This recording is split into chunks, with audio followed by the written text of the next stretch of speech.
오늘은 룻기 4장의 일부분을 함께 읽었습니다만은 실은 룻기를 다 살펴보려고 합니다.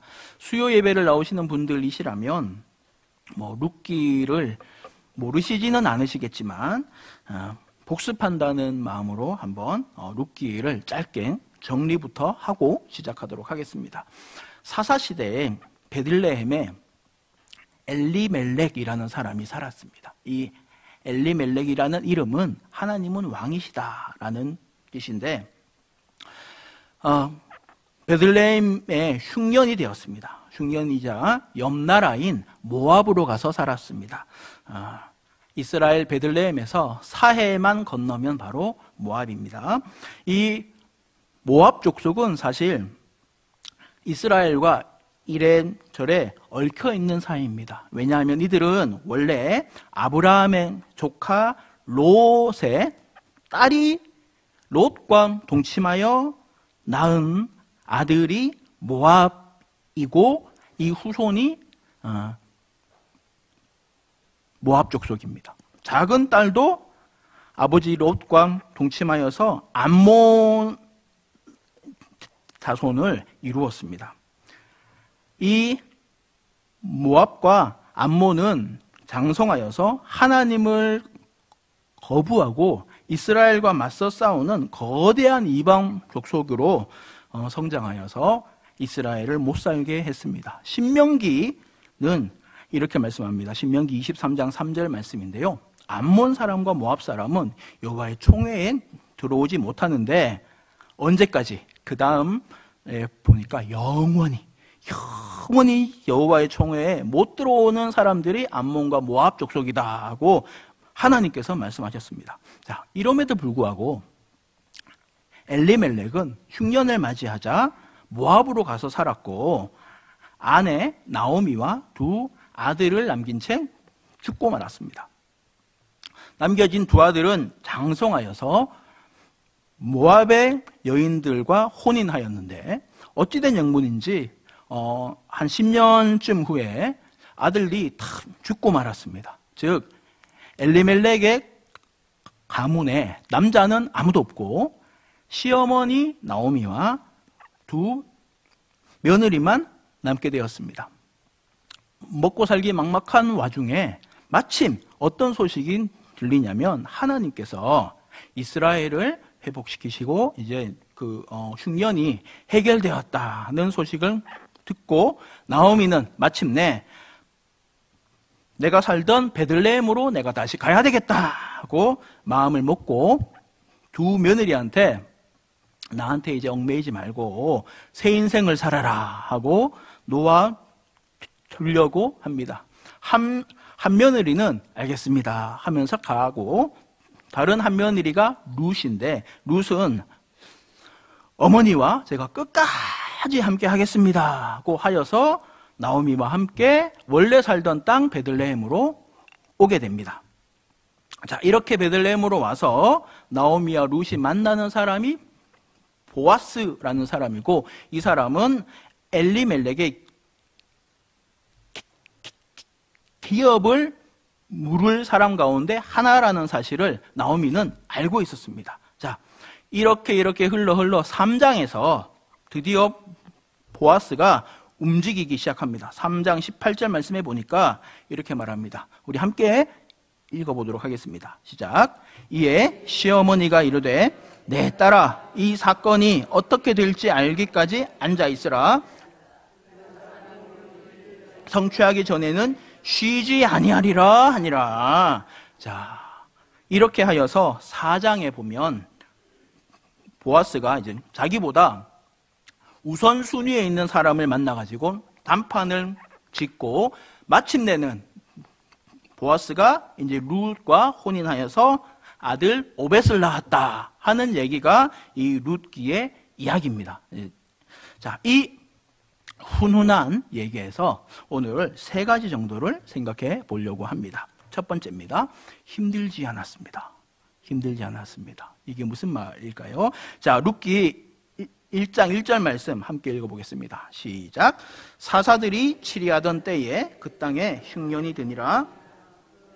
베들레헴의 한 사람이 그의 아내와 두 아들을 데리고 모압 지방에 가서 거류하였는데, 자, 베들레헴이 흉년이라서 모압으로 갔다고 성경이 말씀하고 있습니다.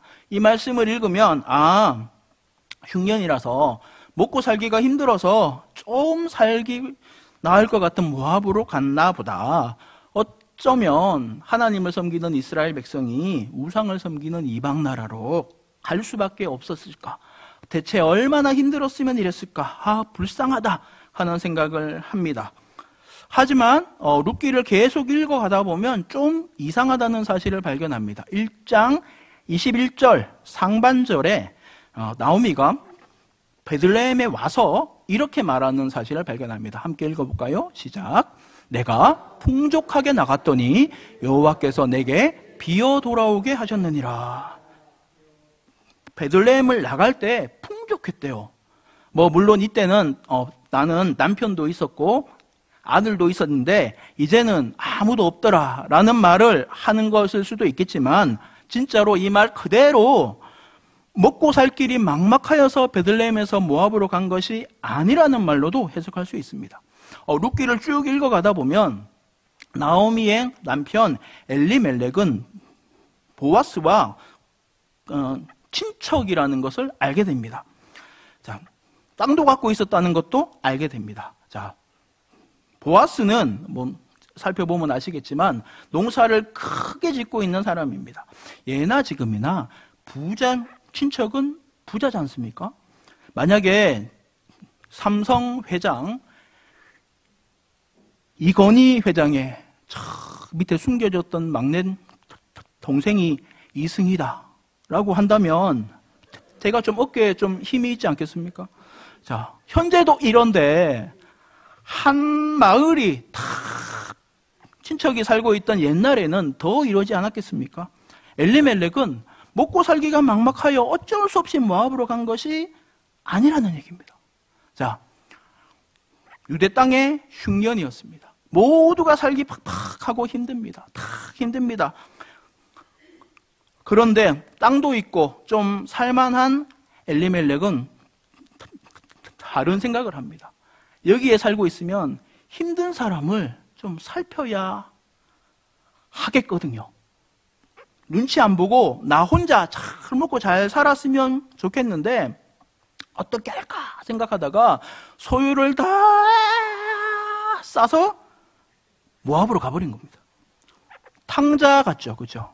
아버지 유산을 다 받자마자 탁 팔아가지고 먼 나라로 간 거랑 지금 똑같은 일이 생긴 겁니다. 우리는 이런 사람을 얌체라고 합니다. 그렇죠? 자, 이래서 나오미가 그 땅에서 왔을 때 베들레헴 모든 사람이 나오미가 왔다는 사실을 의아하게 생각한다 하고 있습니다. 자, 1장 19절 말씀에 함께 읽어보겠습니다. 시작. 이에 그 두 사람이 베들레헴까지 갔더라. 이를 때에 온 성읍이 말미암아 떠들며 이르기를 이가 나오미냐 하는지라. 자, 온 동네에 소문이 다 나 있습니다. 옛날에 나오미라는 사람이 있었는데, 엘리멜렉이라는 사람이 있었는데 혼자만 살려고 멀리 가버렸더라라는 소문이 다 돌아서 알고 있으니까 이 사람이 말로만 듣던, 소문으로만 듣던 얌체 나오미냐라고 사람들이 말하고 있습니다. 자, 혼자만 살겠다고 쏙 빠져버린 엘리멜렉, 나오미, 말론, 기럐, 요 네 식구가 10년이 흘러서 왔는데 얼마나 잘 먹고 잘 사는지 한번 살펴보자 했더니 쫄딱 망해서 왔습니다. 나오미는 못 보던 사람을 며느리라고 이렇게 함께 왔습니다. 21절 말씀 보니까 나오미가 스스로를 이렇게 얘기합니다. 여호와께서 나를 징벌하셨고 나를 못 살게 하셨다. 자, 이웃을, 친족을 함께 살펴볼 능력이 있는 사람이 이걸 하기 싫어가지고 이방 땅으로 갔다가 이방 여인과 혼인하고 아예 꼭 살 작정을 했기에 하나님의 벌을 받았습니다.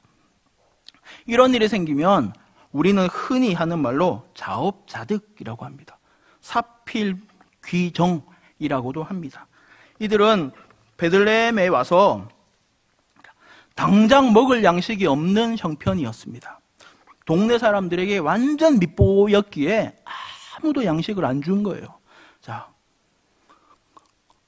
그렇다고 이들에게 뭐라 할 수 있겠습니까? 저 같아도 마찬가지일 것 같습니다. 혼자만 잘 살겠다고 멀리 가버린 사람이 얼마나 얄밉겠습니까? 10년쯤 뒤에 빈털터리로 왔다면 뭐 불쌍한 마음도 있겠지만 불쌍한 마음보다도 그거 참 잘됐다 하는 마음이 더 있지 않겠습니까? 나오미가 이런 모습입니다. 자, 그 다음 2번입니다. 예쁘지 않았습니다.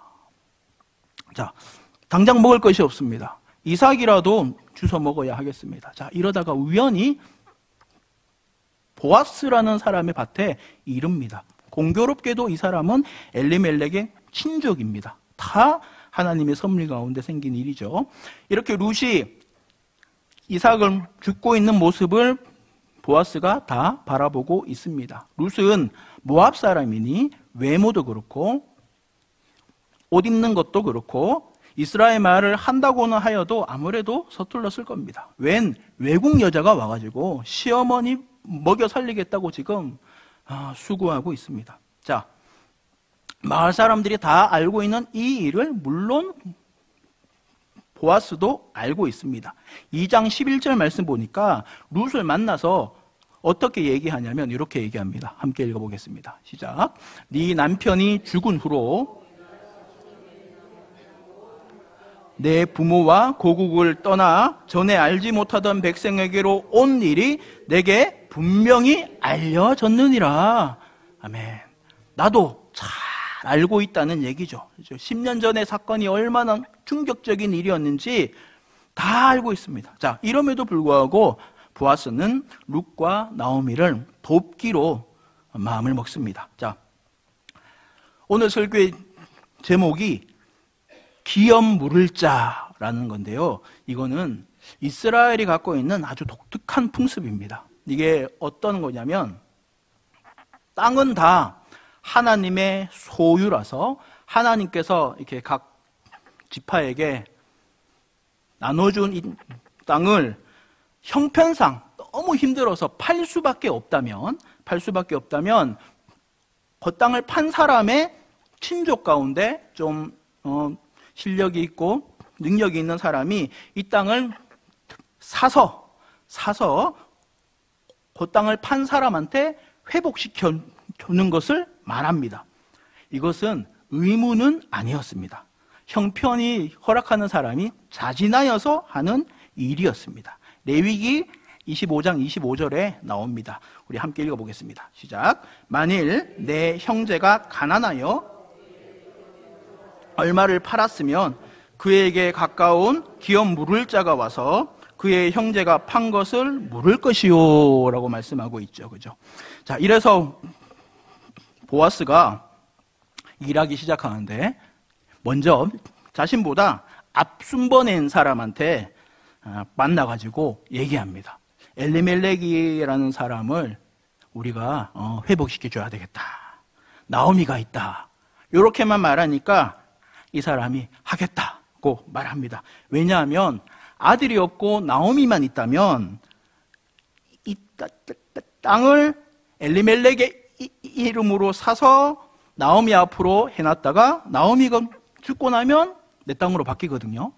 하니까 오케이 알겠습니다 하는데 룻이 있다는 사실을 또 말하니까 룻이 있으면 어떻게 바뀌냐면 이 땅을 사는 것은 물론이거니와 룻과 혼인을 하여서 아들을 낳고 이 아들이 엘리멜렉과 나오미의 아들로 성장하고 이 아들이 성장하고 나면 그 샀던 땅은 이 아들의 소유로 바뀝니다. 자, 요거를 알고 있으니까 나는 손해볼 것 같으니까 하지 않겠다고 얘기합니다. 요게 룻기 4장 5절 6절의 얘기입니다. 우리 한번 함께 읽어보도록 하겠습니다. 시작. 보아스가 이르되 네가 나오미의 손에서 그 밭을 사는 날에 곧 죽은 자의 아내 모압 여인 룻에게서 사서 그 죽은 자의 기업을 그의 이름으로 세워야 할지니라 하니 그 기업 물을 자가 이르되 나는 내 기업에 손해가 있을까 하여 나를 위하여 물으지 못하노니 내가 물을 것을 네가 물으라 나는 물으지 못하겠노라 하는지라. 아멘. 자, 이때 10명의 장로들과 많은 사람들이 우르르르 이렇게 와가지고 함께 있었습니다. 함께 있었는데 한 명도 이 사람을 흉보지 않는다는 사실을 알 수 있습니다. 이 욕심꾸러기다라는 말 하지 않습니다. 친형제가 아니라 먼 일족을 물고 말고는 온전히 선택이거든요. 의무가 아니라는 얘기입니다. 자, 그런데 보아스는 자진해서 이거를 하려고 합니다. 룻기 4장 9절 10절 말씀 우리 함께 읽어보겠습니다. 시작. 보아스가 장로들과 내가 엘리멜렉과 기럐과 말론에게 있던 모든 것을 나오미의 손에서 산 일에 너희가 오늘 증인이 되었고 또 말론의 아내 모압 여인 룻을 사서 나의 아내로 맞이하고 그 죽은 자의 기업을 그의 이름으로 세워 그의 이름이 그의 형제들과 그곳 성문에서 끊어지지 아니하게 하매 너희가 오늘 증인이 되었느니라 하니. 아멘. 자, 여기에서 우리가 오해하기 쉽습니다. 보아스가 이렇게 한 이유를 오해하기 쉽습니다. 한 남자가 자신의 인생을 걸고 한 여자를 맞이하려고 한다면 그 이유는 무엇이겠습니까? 이곳에 있는 남자분들은 다들 아실 겁니다. 그죠? 여자가 아주 예쁘면 그렇게 됩니다. 룻이 너무 예쁘고 사랑스럽고 매력적이니까 보아스가 이 모든 손해에도 불구하고 어려움에도 불구하고 이것을 감수했을 것이라고 착각합니다. 저도 청년 시절에 룻기를 이렇게 읽으면서 아니 룻이 대체 얼마나 예뻤으면 모든 것을 다 갖고 있는 보아스가 이렇게 적극적으로 나서서 일을 할까? 역시 사랑의 힘은 위대하구나 라고 생각했습니다. 룻한테 홀딱 반해가지고 이 사랑을 이루기 위해 모든 것을 포기했구나 라고 생각했던 적이 있었습니다. 하지만 나중엔 정신을 차리고 룻기를 다시 읽어보니 아니었습니다. 물론 성경에 종종 예쁜 여자가 나오기도 합니다. 바로의 사랑을 받았던 사라 예뻤고요. 리브가도 예뻤습니다. 라헬은 얼마나 예뻤는지 야곱이 돈도 못 받고 일했습니다. 수넴 여자 아비삭은 이스라엘 나라를 다 살펴서 예뻐가지고 뽑혔고 아하수에로가 선택한 에스더도 예쁘기로는 뭐 말할 것도 없습니다. 자, 하지만 룻은 아닙니다. 룻은 용모가 단정하고 아름답더라 하는 말이 성경에 없습니다. 룻기 3장 11절에 보면 현숙한 여인이다 라는 말이 나오는데 여기서 현숙한은 힘 있는, 능력 있는, 그러니까 바꿔 말하면 생활력이 강하다. 이삭이라도 탁 해가지고 시어머니와 같이 먹고 살 만큼 생활력이 있다는 말이지 예쁘거나 매력적이라는 말이 아닙니다. 보아스가 룻을 봤더니 절세 미인이라서 어떻게 해서든지 빨리 혼인하고 싶어서 모든 것을 포기하고 열심히 했더라 하는 세상적인 러브 스토리가 아니라는 얘기입니다. 자, 왜 그랬을까요? 보아스가 대체 왜 그랬을까요? 세 번째입니다.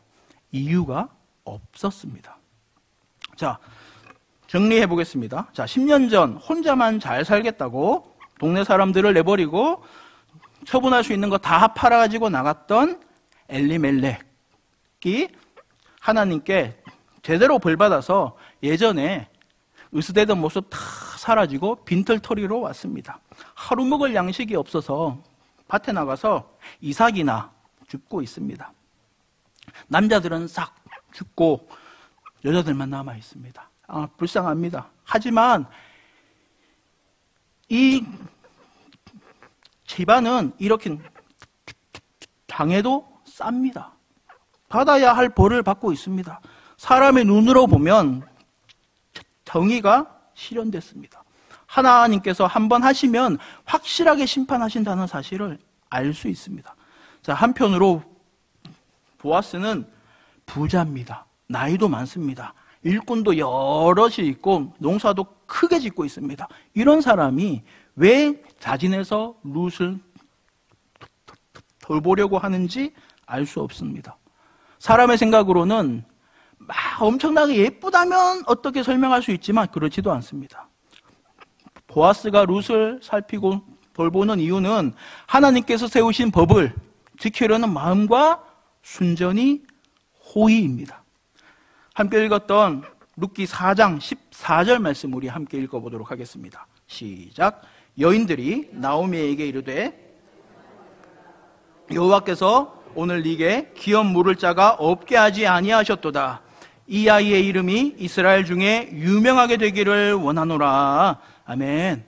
바꿔서 말하면 하나님께서 하시지 아니하시면 이런 사람이 있을 수가 없다는 얘기를 여인들이 나오미에게 하고 있습니다. 자, 이렇게 돌볼 이유도 없고 의무도 없는 나오미와 룻을 위하여 손해를 감수하는 보아스는 예수 그리스도의 예표입니다. 이래서 룻기의 주인공은 어떻게 보면 보아스입니다. 룻기는 엘리멜렉이라는 사람이 얼마나 얌체였는가를 먼저 소개하고 어떻게 망하였는지를 말하고 이럼에도 불구하고 보아스라는 선한 사람을 만나서 그 족보가 이어져 왔음을 얘기하고 있습니다. 놀랍게도 이 족보는 흘러 예수님께 이어지고 있습니다. 자, 반대로 엘리멜렉은 어떻습니까? 보아스라는 사람과 정반대입니다. 하나님께서 가지 말라 하시는 이방 땅에 가서 살았던 이유가 내 이웃을 섬기기 싫어서, 손해보기 싫어서였던 사람입니다. 이 얌체 같은 엘리멜렉이 바로 나입니다.